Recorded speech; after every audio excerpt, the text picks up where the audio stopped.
Good morning. This is Dr. Andy out at sunrise. As you just saw, my family's asleep, or they should be, and I'm out here with another remembrance of one of my students. Thanks very much for tuning in. I'll remind you later to like and subscribe.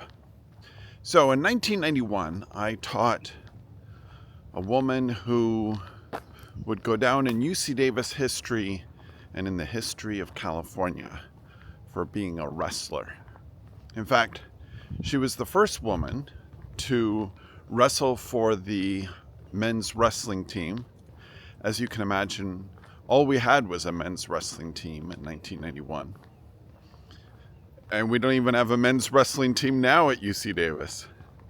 So a missed opportunity by the university, but an important opportunity taken up when they let my student, Afsoon Rashmanzir, I'm using last names because Afsoon is now a public figure, when they allowed her to wrestle for the men's wrestling team at UC Davis. She was trained by her father. She was born in Iran. Her first language was Persian.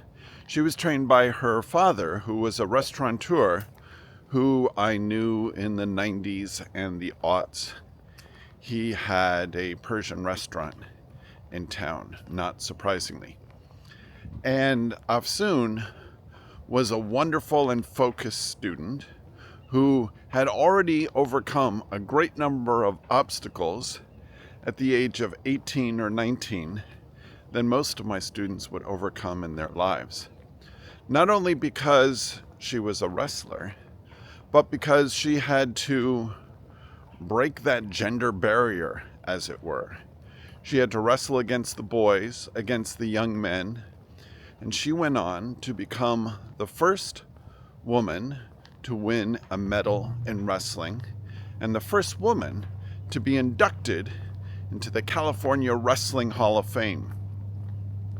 In my class, she always had a big smile on her face, lots of curly hair, and that was the quarter when, in anticipation of my wife Kate, my future wife Kate, moving to California, I decided I needed to shed some possessions. And for me, that meant books. So that was the quarter that I gave each of my students a hardback or paperback book and inscribed it to them, connecting the book to that student's particular interests.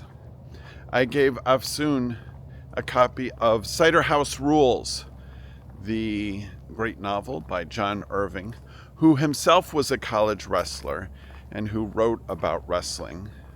To my mind, I'm thinking right now about The World According to Garp and the importance of collegiate wrestling to that particular novel. Afsoon, she wrote me back. Did she message me? No. Did she send me a Facebook message? No. Not even an email. These technologies, we were not using them in 1991. She wrote me a note and she slipped it under my door. She said that she appreciated the gift, but most of all, she appreciated what I had written in the book and that I was thinking of her at all when it came to giving away a good portion of my library. I'm so impressed with Afsoon. She has gone on to write 2 books, one of which was called Wrestle Like a Girl, and she also wrote a memoir. I guess they're both memoirs. And she went on to manage the Olympic team of women wrestlers for the United States of America. How about that? Another triumphant immigration story. Pardon the rooster. Evidently it's time to wake up. Another triumphant immigration story, courtesy of UC Davis. We've always been recruiting the best, and this is another example of that. Thank you, Afsoon, for all the ways that you've inspired me. You've inspired a great number of girls and young women, and I'm sure older women, to overcome their obstacles, to not even believe that the barriers set before them cannot be overcome. You're an inspirational figure, and I'm proud to have been your UWP1 writing instructor way back in 1991. This is Dr. Andy, and this video is one of 365 videos that I am creating during the last 365 days of my time as a faculty member at UC Davis. Would you like to join me for this narrative odyssey? If so, then please like and subscribe. I'd appreciate having you along for this exciting ride. Here's another video from YouTube.